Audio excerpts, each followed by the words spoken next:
Hello, welcome everyone. It is May 20th, 2025. We're in ActInf MathStream number 13.1 with Alexis Toumi discussing DisCoPy, monoidal categories for active inference. This should be a very exciting and useful presentation and stream. So thank you very much for joining and looking forward to learning more. Yeah, thanks a lot. Thanks a lot for the invite.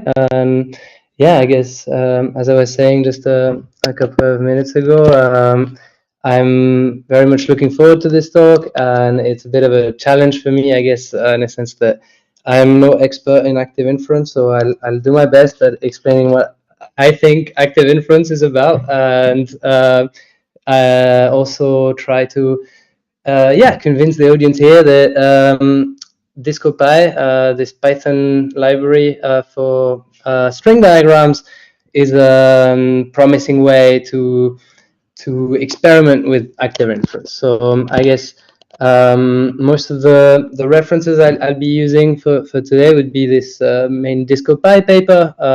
You can also check out the documentation on GitHub. Is quite extensive. We've got plenty of examples and notebooks to play around with.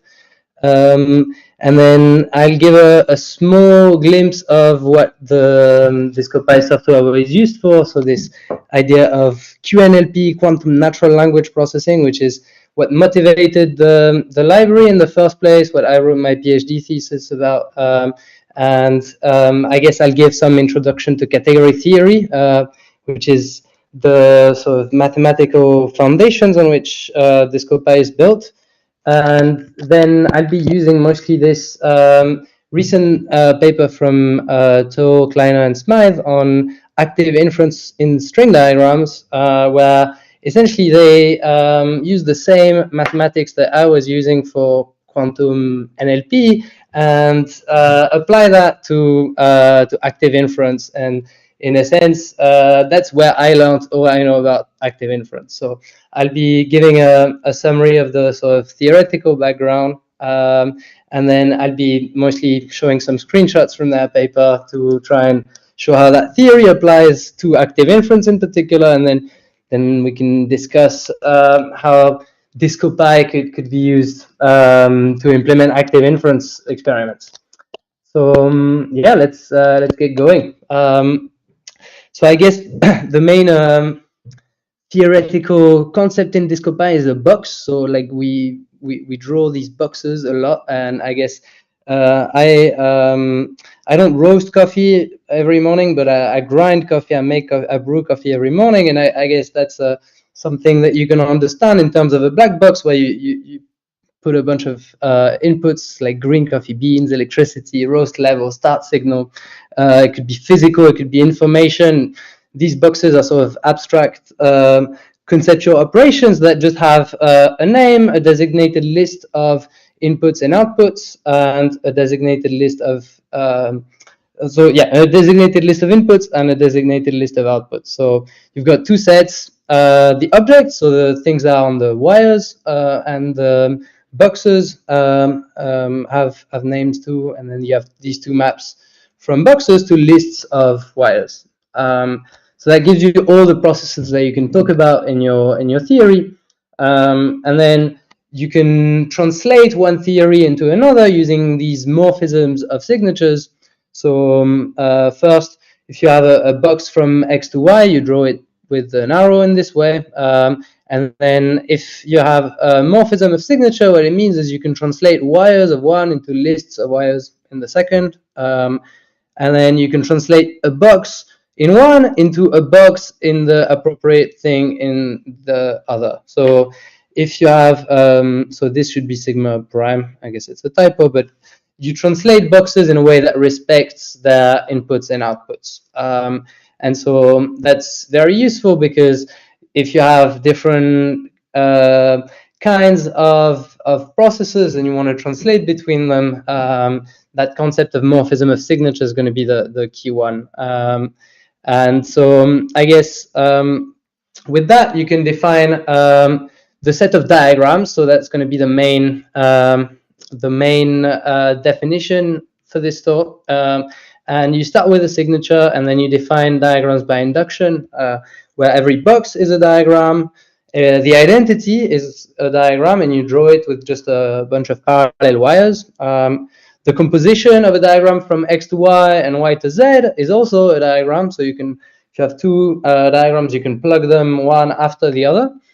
And then the tensor of two diagrams is also a diagram. So if you have F and F prime, you can put them side by side, and you get something that goes from XX prime to YY prime.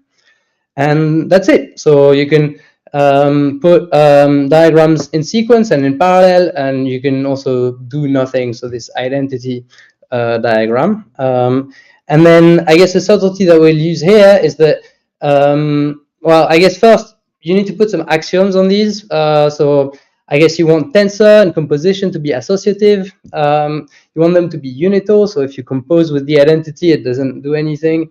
If you tensor with the empty diagram, so the identity on nothing on the empty list, that's also doing nothing. And then you want just these two equations that tell you that you can switch identity and tensor. So ID of tensor, or tensor of ID is ID of tensor. And similarly, for the composition, the tensor of two compositions is going to be the composition of the tensors. And we'll see what that looks like in terms of diagrams in a second. But as I was saying, there's this sort of nicety that you get is that if you take a signature and you look at all the diagrams that you generate from it, that makes a new signature, and you can use that as a signature where essentially now the boxes have diagrams inside them. And so that's a way of formalizing an idea of hierarchical diagrams where essentially a sub-diagram will contain, or a sub-diagram is a box that contains a diagram inside it. So we'll use a lot of these hierarchical diagrams where we'll see the boxes serve to encode normalization. And so, yeah, to get back to this main equation, I guess that's the only equation you need to remember. And you don't actually need to remember it because essentially you got it built into your visual system. So that's the sort of main argument for why you should you should use string diagrams, is that essentially they encode this very natural way of looking at processes as things on the plane where the axioms become just manipulation of these diagrams geometrically. So, for example, this axiom of naturality, where you exchange the composition and the tensor, this amounts to having either the boxes composed first sequentially and then in sequence, or first in sequence and then sequentially, and that gives you the same diagrams in the end. So, well, the only thing that counts is how things are connected, I guess, is the main idea for that axiom. And so you can apply that to cooking. The ingredients are going to be your wires. The cooking steps are going to be your boxes. And now anything that you can compose with these cooking steps will be a recipe. It takes a bunch of inputs like eggs and gives you a bunch of outputs like whites and yolks, right? And yeah, I guess this axiom of exchanging tensor and composition, essentially it amounts to formalizing what we mean by independence. So if we have two boxes that are not connected, like cracking here and cracking here, we can perform them in any order. If they're independent, it doesn't matter how we decompose this tensor of composition. Yeah, I guess let's look at what this diagram looks like in Python.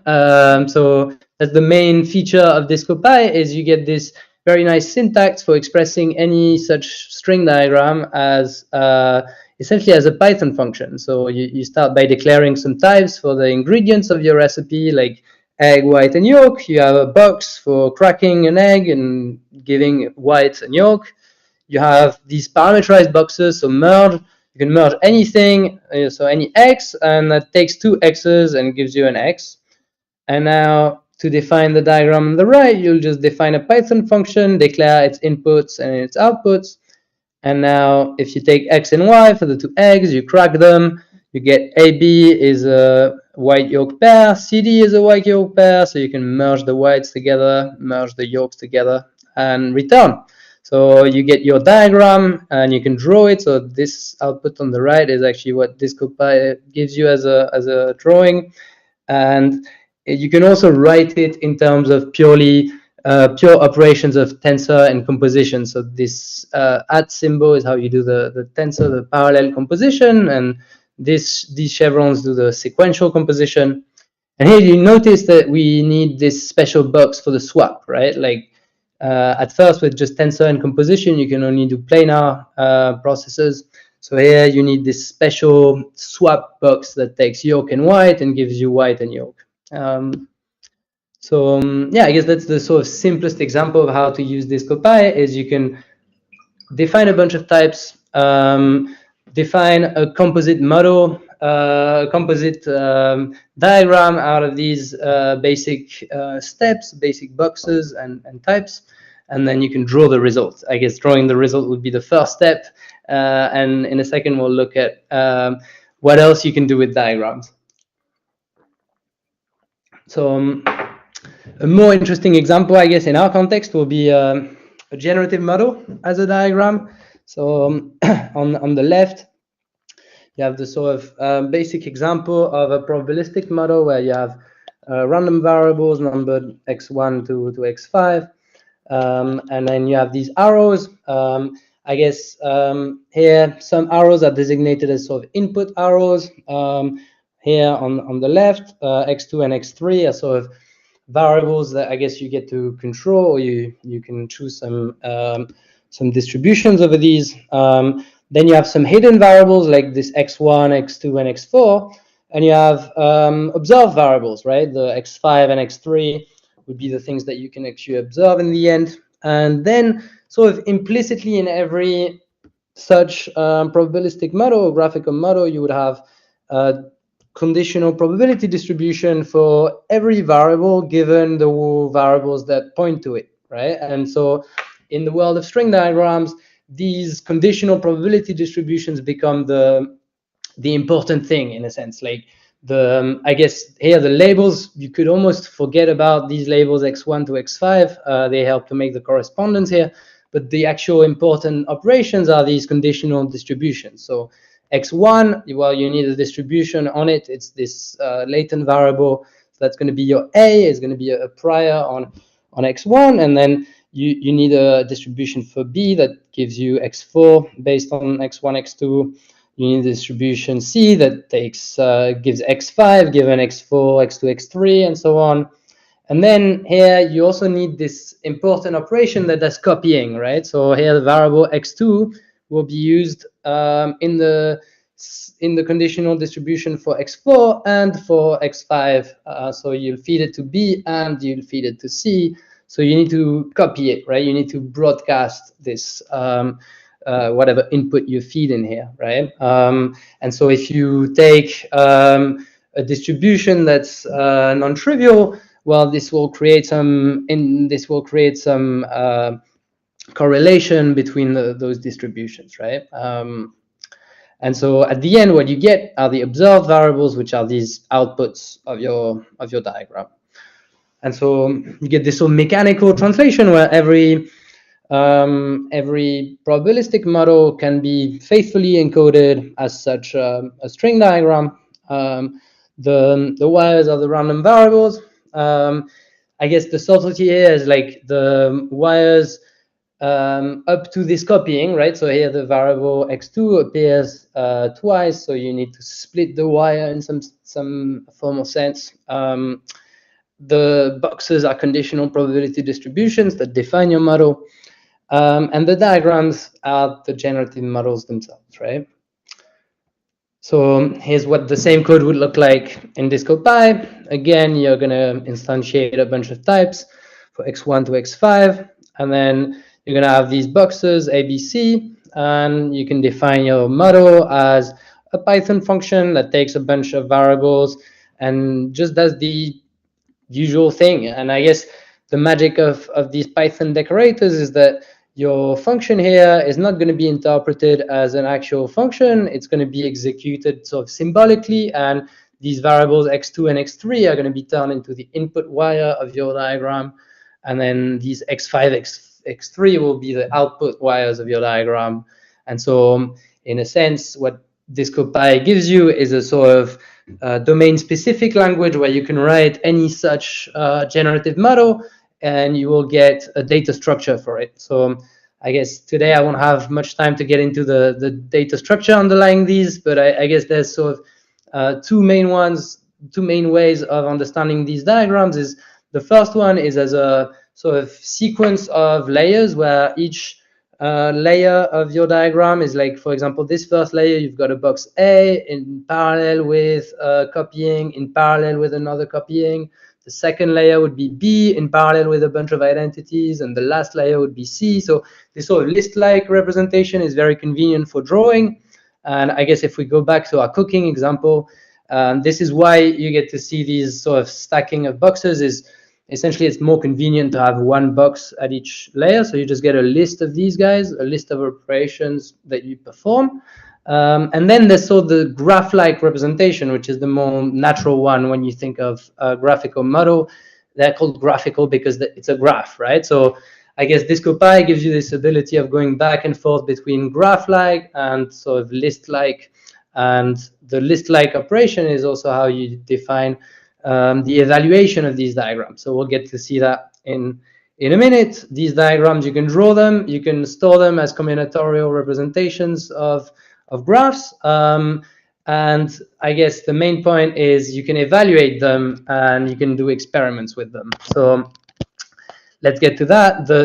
I guess the theory we need behind this is that of strict monoidal categories. So I just say category for short, because I guess they'll all be strict and monoidal in this talk. And essentially, once you know what a signature is, so this set of wires and boxes with domain, codomain, you can define a category as a signature with a way of evaluating diagrams, essentially. So a way of taking a composition of boxes and wires to give a single box.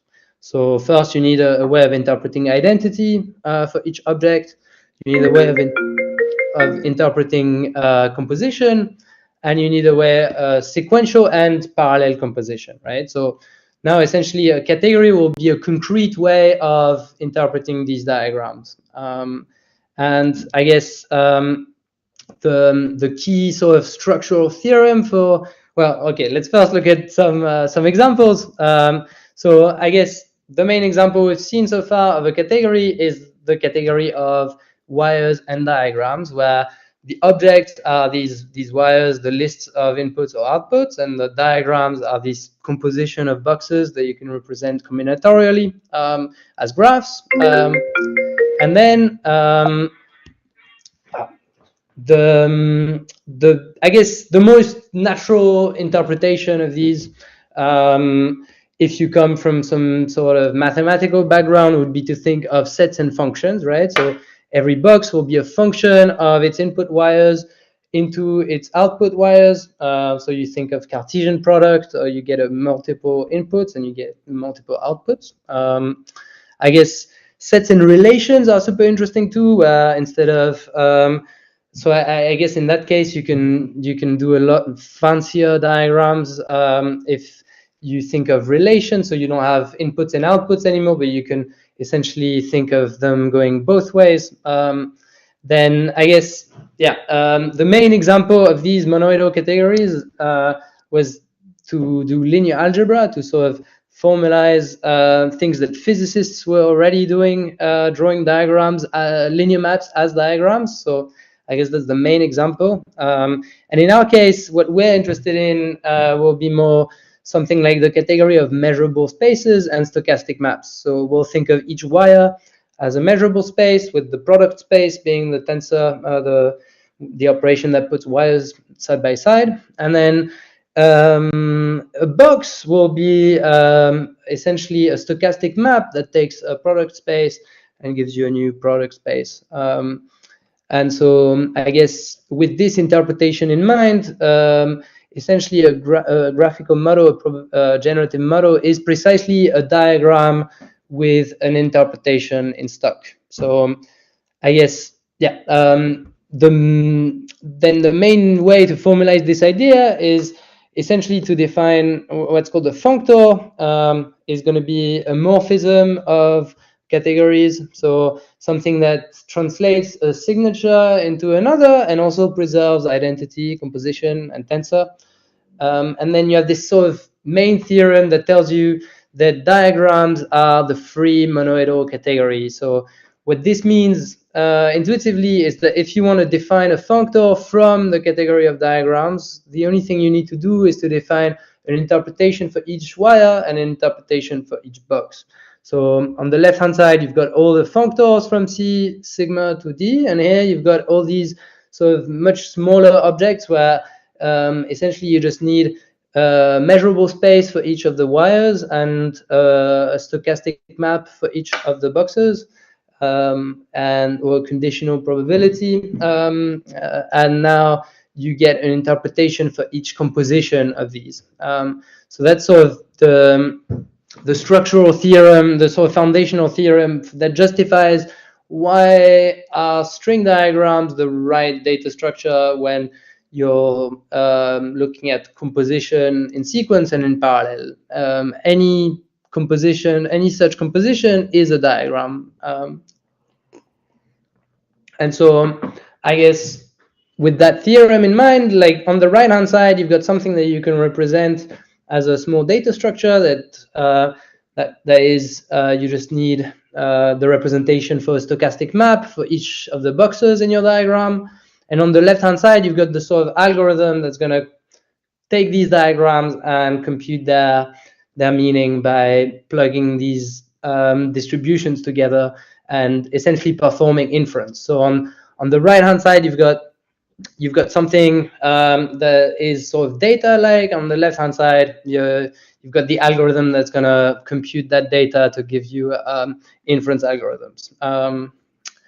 And I guess, yeah, I was promising some short detour into quantum natural language processing. So I guess here it's just a small code snippet to show, I guess, how concise you can make a particular model if you write it as a functor. So here we've got boxes are worlds. So we've got a box for Alice, a box for love, and a box for Bob. We're going to compose them together according to their grammatical structure. So here the word Alice is connected to love via this cup, and the word Bob is connected to love via that cup. And overall, you get a sentence. So that's the sort of natural language side of things. And then you get the quantum side of things by saying, look, every noun, I'm just going to interpret it as a qubit. So as a quantum system that I can control. The noun Alice is going to be one state of the qubit, the state 0. The word Bob is going to be the state 1. And now the word love is going to be where interesting stuff happens, where I'm going to entangle or correlate my inputs and my outputs, my subject and my object. And so here you represent it as a quantum circuit that's going to be some Hadamard gate and some controlled gate. So essentially a bunch of quantum gates represented as boxes that you compose in sequence and in parallel. So I won't get into much quantum theory here, but I guess the main punchline is that you can replace quantum by probabilistic circuits, and the same theory applies in a sense that you get this compositional way of interpreting, well, natural language, but interpreting any sort of compositional system in general. So here you take your sentence, you apply the functor to it, you will get a circuit, a quantum circuit, and then essentially this eval is going to be a second step of the functor that's going to take your quantum circuit and turn it into a bunch of matrices. So it's going to turn it into vector spaces and linear maps and compute the meaning of that circuit, compute the meaning of that sentence, right? So I guess that's one QNLP experiment in a few lines of Python. And I guess, yeah, the argument for this talk would be that we can replace quantum with active inference here and get a very similar recipe for how to build larger active inference systems from smaller ones in their interaction. So yeah, I guess that was my thesis, 3 years of PhD thesis in one slide. So let's move on. Yeah, I guess I'll try and give some of the sort of necessary theory to look at active inference formally, but give it all in terms of diagrams rather than complicated formally. So now that you've seen a bunch of diagrams, you've noticed that if you only have tensor in parallel and in sequence, you can only do planar diagrams. If you want arbitrary diagrams, you need this special swap, and the swap is going to just satisfy these 4 axioms you see here. If you swap with nothing, it doesn't do anything. If you swap and swap back, it doesn't do anything. If you swap f and g, it's the same as doing g and f and then swap. And finally, you can decompose a complex swap in terms of basic swaps. So that's all you need to get a symmetric monoidal category. And essentially, in a symmetric category, you don't care about the order of wires because you can permute them. So in the case of probability theory, you don't care about the order of your probabilistic model. You can permute the variables. What matters is what's connected to what via boxes, not the order of the inputs and the outputs. Yeah, I guess in natural language, you do care about the order of words. So in that case, you're not symmetric. Another kind of category, once you have symmetric, is the idea of a compact category. And that's where you have the ability of bending wires. So I guess in a normal string diagram, the wires are going to flow from the inputs to the outputs. In a compact diagram, you can flow backward. And in the first paper applying category theory to Bayesian inference, that was the technical apparatus to formalize the idea of Bayesian inversing. So I guess with these cups and caps, you can take a joint distribution on A times B and bend one of the legs to get a stochastic map from A to B. And similarly, if you have a stochastic map, you can bend the output and get a joint distribution.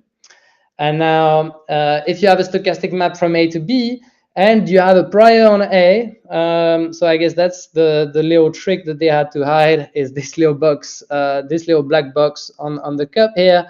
Then you can invert, you can perform Bayesian inversion, and you will get a stochastic map from B to A. And I guess, yeah, there are many ways of formalizing this caveat of you need a prior if you want to be able to do Bayesian inversion. Yeah, I guess I won't get too much into the literature of how you formalize categories of stochastic processes are a very big topic, but in that context, having a compact category means essentially every object, every wire comes with a prior. And now when you invert, you use that prior. Yeah, I guess in quantum, it's got a very different interpretation where these wires are going to represent Bell states, entangled states, and entangled measurements. And then this equation amounts to teleportation. In the context of Bayesian probability, this equation is just the Bayesian inversion of a trivial probabilistic channel is itself. So I guess not very interesting. In quantum, it's like, wow, we can teleport things. In Bayesian, it's just the inverse of the identity is the identity. So that's a compact category. You can bend things around. So if you have symmetric plus compact, you can truly talk about a graph structure for your diagrams because you can connect any input to any output in a graph-like way.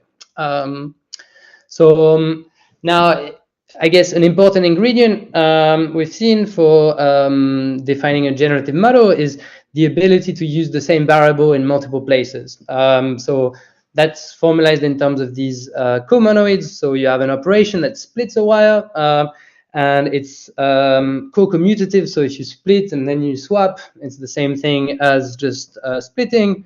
It's got a unit which is discarding. So if you split and then if you copy something and then you discard, or if you split and then you terminate a wire, you haven't done anything.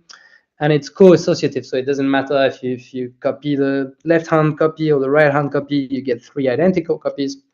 And yeah, I guess the main 2 axioms for being a Cartesian category are these 2. So the second one, I guess, you can call normalization. So essentially, in terms of stochastic maps, what this means is that if you apply a stochastic map and then take the weight of the result, take the mass of the result for any distribution coming in here, it's the same as the mass of the result, as the mass of the input. So essentially, if you have a normal, it takes a normalized distribution to a normalized distribution. And so on the left-hand side is more controversial, is not going to be true in the category of stochastic maps. This says that f is deterministic. So if you perform f and then copy the result, it's the same as copying the inputs and performing f twice. And I guess if you take the special case where f has no inputs, this means that essentially f can be copied, means that it's deterministic in a sense that performing f, if f was a toss coin, right, you would take f, throw a coin, and then copy the result. You would get a different result as if you tossed 2 coins, right? So the second one is going to hold in terms of Bayesian probability theory if you have normalized processes. And it's this idea of, essentially, you can also formalize it as causality. So if you discard the output, it cannot influence the input.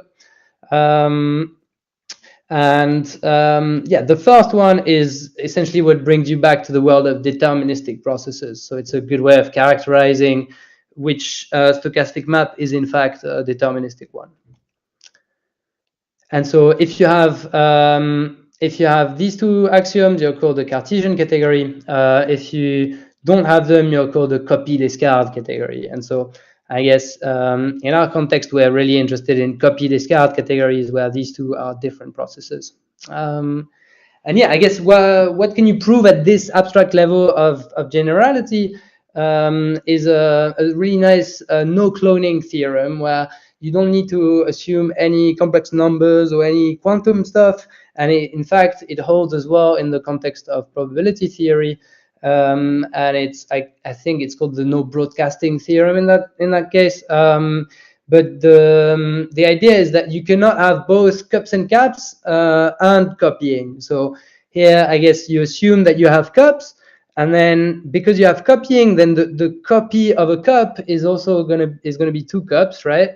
But you can also do some shenanigans where you bend the wires, because copying is co-commutative. So on one side, you're gonna bend the wire, you're gonna swap the wires, and now you've essentially proved that 2 cups like this side by side are actually equal to 2 cups nested inside out.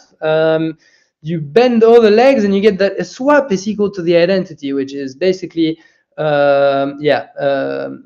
it means you've done something wrong, right? Like if you can't even distinguish swapping stuff from not doing anything, your category is very much trivial. So I guess that's the main the no cloning theorem, is that if you're both compact, so you have cups and caps and copying, now you have to be a trivial category in the sense that everything is essentially a scalar multiple of the identity. That's not the case in probability theory. So probability theory also has this no cloning feature, and that's essentially, well, you can't copy you can't copy something if it's a non-trivial distribution. You can't copy a correlated state, right? The same way you can't copy an entangled state in quantum. I guess the last ingredient we need in order to talk about active inference is the idea of normalization. In the context of string diagrams, that's going to be represented, as I was saying, by hierarchical diagrams, where you have a subdiagram that's in dotted lines. We'll just represent the normalization of it with some caveat if there's no support for the particular state. So here you have stochastic map from X to Y, and you put it inside of a dotted line, and you get its normalization. So I guess the guy inside is not really a stochastic map anymore. It's more of a just any measurable function, not necessarily normalized, and the thing outside becomes a proper stochastic map. And that means for any measurable function, you can decompose it in terms of something that's normalized, and then something that you discard. So these 3 lines are the discarding operation that we drew as a white dot before. But so essentially here, that equation tells you that every measurable function is going to be normalized one up to some renormalization. So I guess it's sort of intuitive. And also, normalization behaves nicely with respect to parallel composition. So if you have f and g, and then parallel, you normalize them, you get the normalization of f tensor normalization of g. It behaves well with respect to copying a particular variable of your generative model. But the thing it doesn't behave well with is the composition. So it's not true that the normalization of composition is the composition of normalization. And that's essentially what gives you the difference between a Jeffrey update and a Pearl update in the context of Bayesian inference. So on the left-hand side, you've got a Jeffrey update where you first normalize and then pre-compose with the prior. On the right-hand side, you've got your Pearl update where you do first the pre-composition with the prior and then you normalize.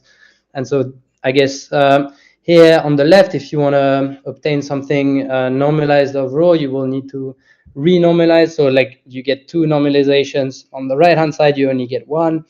And that's sort of the difference. That's the fact that normalization is not a functor. In a sense, it doesn't commute with the composition. Then another kind of bubble we'll need is taking the logarithm of a function. So if we have a function from x to the reals, positive reals, we can take its logarithm. This function is just going to be, if we think of the category of measurable functions, well, it's the empty diagram is going to correspond to the real numbers, to the one-dimensional space. And so such a function will just be a box, an effect, which takes something and gives you just a renormalization factor, right?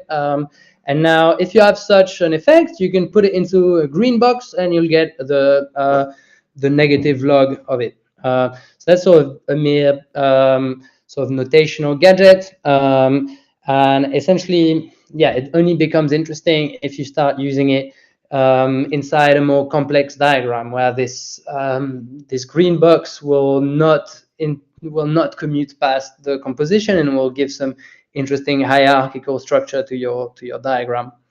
And I guess here I'm just copying some caveats from the Tull et al. Paper.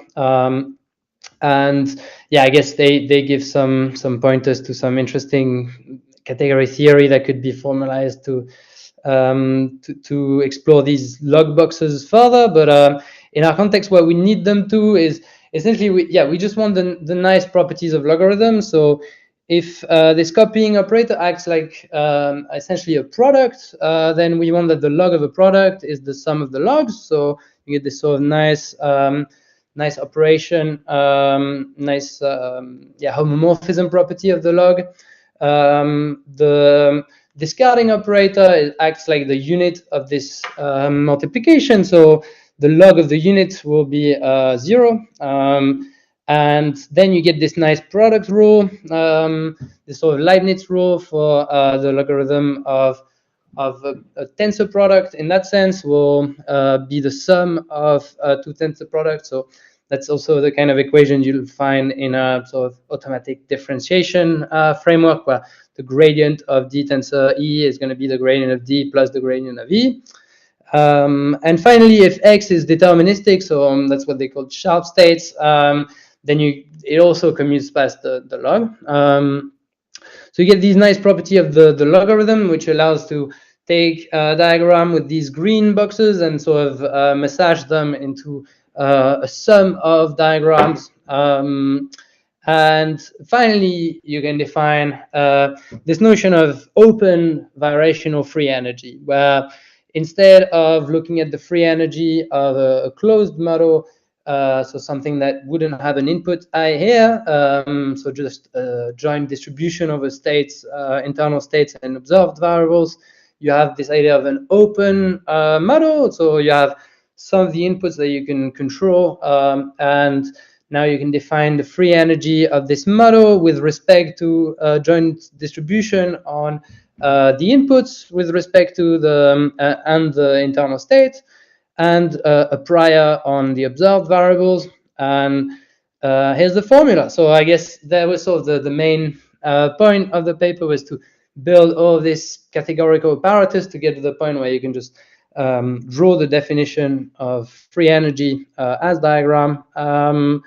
And then the main theorem being that essentially this gives you a compositional definition, in the sense that the free energy for composition, so here it's the tensor composition, the free energy of the tensor will be some composition of the individual things. So I guess in the case of tensor is the simplest case. I won't show the case for sequential composition, where you need to take a more complicated operation to compose the subsystems. But I guess that's sort of the main theorem of that categorical active inference framework, is that you get this idea that the free energy for the whole is a composition of the free energy of its parts. And essentially, yeah, monoidal category theory gives you the sort of the high-level layer of abstraction to describe these sorts of compositional phenomena. And yeah, I guess with this sort of foundational theory, you want to turn it into application. And so I guess that's what DisCoPy was built for. So what we already have to support this sort of active inference implementation in terms of diagrams, well, we have most of the finite dimensional case implemented already, in the sense that if your random variables span a categorical distribution, then you can turn this Bayesian inference problem into a tensor network contraction problem. We have a bunch of automatic and diagrammatic differentiation algorithms implemented with some compilation with the JAX library. So essentially, you can take your diagram and compile it into a bunch of GPU code for very fast execution. And finally, the sort of more experimental, more speculative part of the library is this idea of the geometry of interaction, where you formalize bidirectional processes.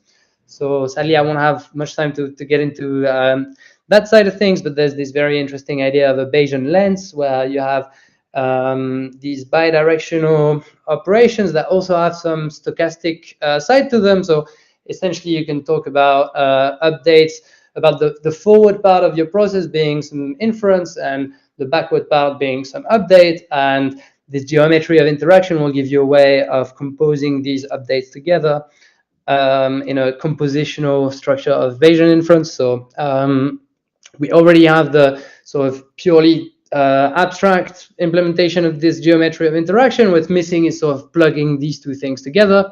So just looking at how, if you take finite dimensional as a first step, and you look at how it updates, you should be able to implement it in a purely compositional way with DisCoPy, and also be able to draw the result in the end. And I guess what's missing would be a more continuous implementation, where I guess to go beyond finite dimensional, you need some sort of more involved implementation based on monads. I guess is a very well developed theory on the category side. And there's one thing we've started working on, which is this idea of delayed interaction, where essentially you can represent discrete time processes. So you have a very natural way of talking about time series, and yeah, I guess what the main ingredient that's missing to develop this library further would be having experimentalists are ready to take the challenge to build their experiments in a way that you can compose them with other experiments in the future and build it upon a theory of how to compose processes together. So I guess that was sort of the main objective of DisCoPy, was to sort of lower the entry to the cost of entry to understanding string diagrams, so that any experimentalist from quantum computing or active inference can pick up just enough abstract mathematics to turn these experiments into something you can compose together. And yeah, I guess I'd be happy to get some questions from the audience, and looking forward to more interactions with the active inference community. Thanks a lot. Thank you. Great talk. Okay, anyone watching live can write a question in the live chat, and I wrote down some questions as well. First, though, just to kind of pull back, like, how did you get into writing DisCoPy? What brought you to wanting to build this toolkit, and what made you interested in the area? Yeah, I mean, so I guess it started with the master's thesis in Oxford, was mostly quantum stuff with the course that Bob Kirk was teaching there, and I was interested in AI already, and NLP in particular at the time, and I guess yeah, there was this program of bridging the two together and making quantum NLP, and so I got involved in that. And when it came to implementing it, it felt like it would be a shame to implement quantum NLP as a one-shot thing where you build your experiment and throw it away. And I guess we took it as an excuse to develop something that we thought was much more broadly applicable, where you take this general theory of monoidal categories and implement that, and use QNLP as a sort of proof of concept that it can do something useful, and then hope that other people will start formalizing more stuff as monoidal categories. So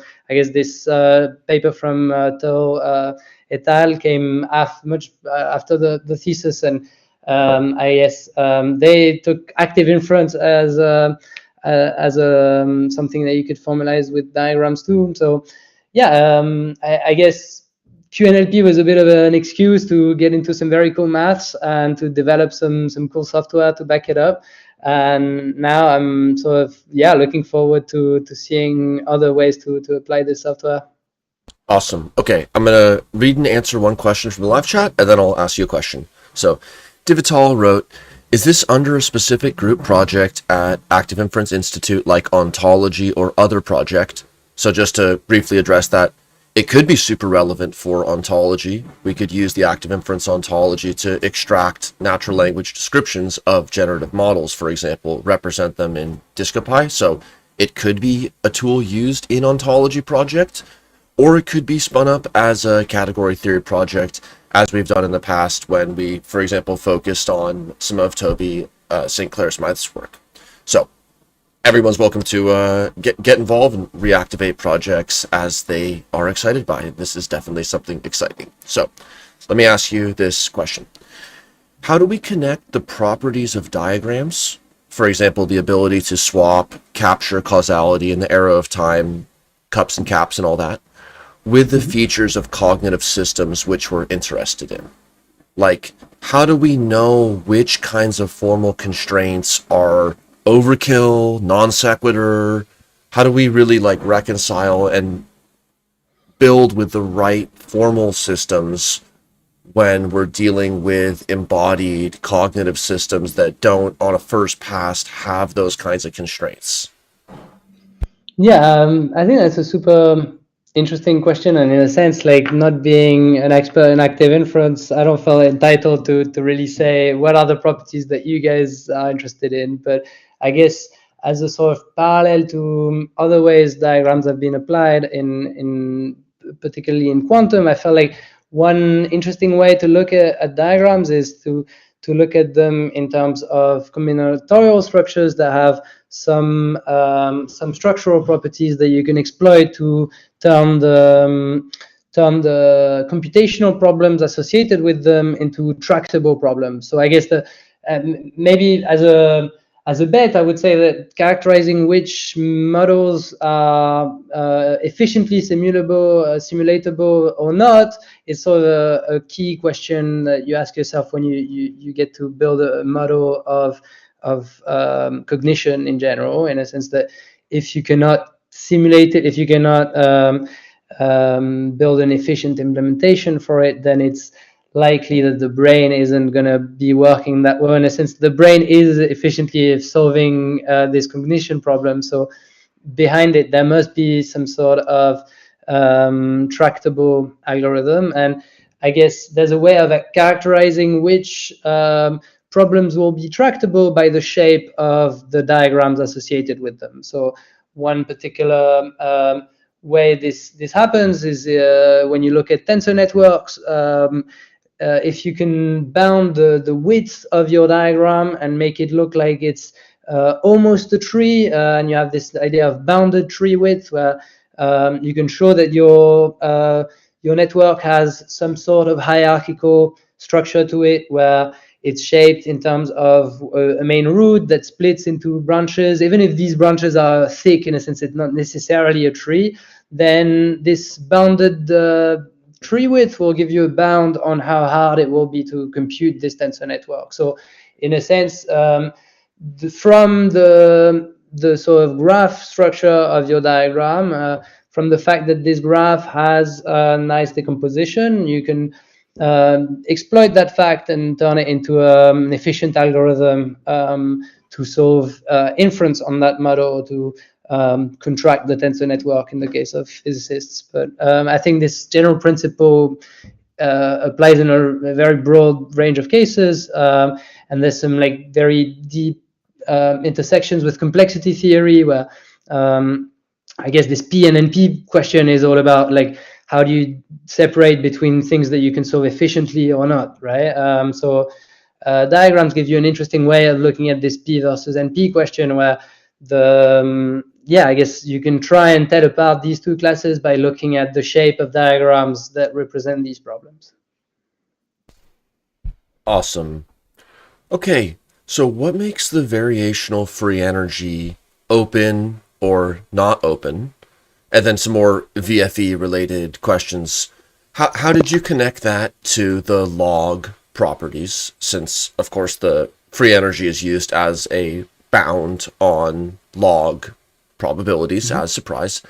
And then what does it mean that the VFE is compositional, since from a numerical perspective the compositionality is kind of trivial? Like, of course I could calculate the free energy for two different situations and just add those numbers together.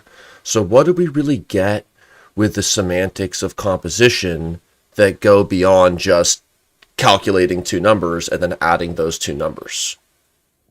Yeah, so I guess to go back to that definition of open free energy, I guess the main difference here compared to the standard definition is this extra wire I, right? So the idea is that if this wire is empty, if there's no particular input, you get back to the usual definition, and it's the idea of, instead of trying to compute the free energy of a big monolithic system that represents the overall thing you want to study, you first decompose that into a composition of different things being independent and being composed in sequence. So that's where you get the correlation. And this decomposition of your problem will give you a formula to compute the composition of the corresponding free energies. And I guess this example wasn't necessarily the best one to pick. So here it's the fact that it's compositional with respect to independent parallel composition, where I guess, here it's a bit of a trivial property of free energy, that the free energy of the tensor of two things will be the sum of their free energies. And I guess I should have included the more interesting case where you have a sequential composition of things, and where this sequential composition gives you a non-trivial way of decomposing the formula for your free energy. So I guess that would be the the place where you can get some traction in a particular experiment, where essentially you can, yeah, I guess the same way that an automatic differentiation framework would use the structure of your program to compute the structure of its derivative. Well, here you could have, yeah, I guess automatic free energy idea of the structure of your model informs the structure of the formula for its free energy, and potentially implying some algorithmic speedup. So I guess here, obviously, there isn't any speedup to be found in this particular instance of compositionality. And yeah, I guess I'm yeah, I don't feel qualified enough to advance any conjecture on how the non-trivial case would give you algorithmic speedups, but I guess that's the sort of promise. And there's the idea of a speedup. There's also the idea of having software that's more modular, so having software that for one experiment that you can potentially reuse to compose with a later experiment. Yeah, like where that kind of lands for me is we can use these nested box structures to reflect the articulations of different causal and spatial and temporal systems in sequence and in parallel, and also proposed cognitive mechanisms. So not necessarily related to the material connections on substrate, but related to different kinds of interactions amongst like attention, memory, all these kinds of cognitive features. So first, there's the benefit of the interpretability, legibility, modularity, reuse angle. And then getting to that speed up, if it's possible to have strong decomposition, composition type rules, large boxes with a lot of stuff in them, whether that's 100 nestmates in a multi-agent simulation or 100 different cognitive systems in a complex single agent simulation, those can be brought down to their most atomic computational rules, and possibly certain kinds of calculations will have certain methods that would be like the most effective for this kind of distribution or for this size. So that gives a unified way to look at the topology of information flows and calculations in a notational DiscoPy framework, rather than those connections being kind of semi-implicit in the control flow of a Python script, or maybe scattered across different files with different functions calling each other, not necessarily in a unified way. For example, a common approach is like to have an agent class and then have them be communicating back and forth with an environment. And that could still be really well structured, but it leads to kind of a fundamental division between what's happening within the agent and within the environment. And that's understandable and a useful design pattern. However, the stronger direction to kind of steer towards would be unifying systems for notation, possibly like DiscoPy, that could get us like the best of both worlds with well-structured interfaces and unification across really different representations.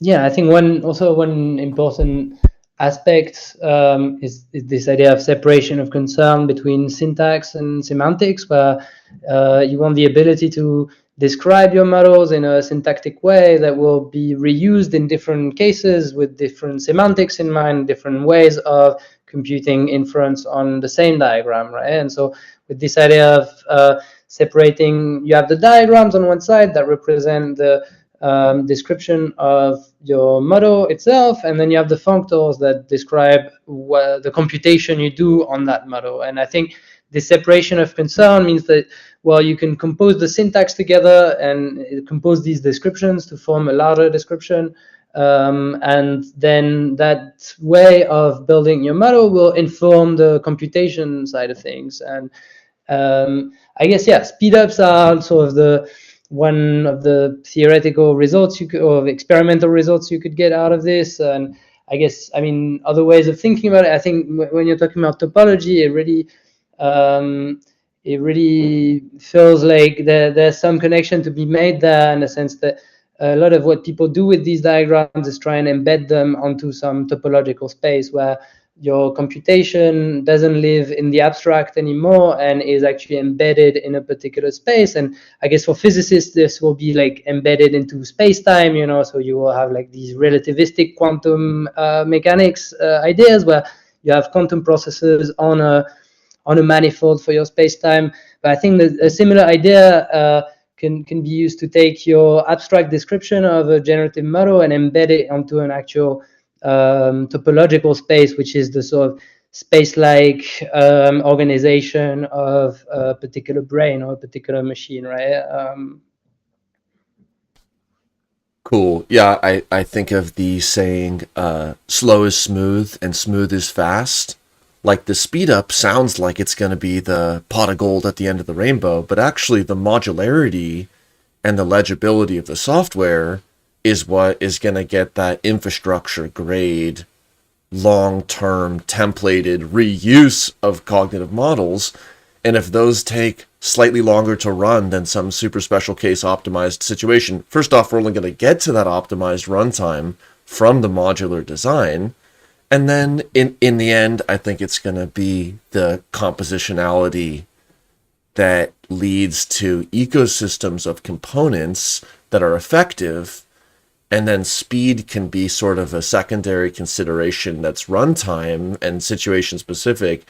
But like the benefits of bringing category theory to active inference, I hope we can draw out over the coming months and years, because it really represents a upgrade in how these models are represented and communicated, and they kind of bring an aesthetic possibility with its own grammar that is clearly to be learnt, and also a really strong machine readability. So I hope that people who view this are excited to try DisCoPy, and that we can continue to like look back at the models that have been built and bring them into these notation systems to demonstrate how they can exactly recapitulate and give reproducibility to past examples. And I think that act alone is going to reveal a sort of adjacent possible, and it would be awesome if that could all be happening in a flexible environment like DisCoPy. Yeah, I can't agree more. I mean, I think there's a similar effort that's been going on the machine learning side, where people have taken category theory to formalize existing models, and it's always the question of, okay, I mean, you can do existing stuff, but what's the new stuff you can do with it? And I feel like, yeah, active inference is definitely a place where you can look for these new models where potentially there's something there that you can describe in a succinct, elegant way using categories, and show has some experimental value in practice. And I guess software is going to be key to turn these theoretical insights into experimental value. And I think, yeah, this ability of category theory to make bridges between different topics and to make metaphors become formal is also a good way to get inspiration from other fields into active inference and back. So I think, I guess, yeah, it would be super exciting that the same library gets used by quantum natural language processing people and active inference that have a priori nothing to do with each other.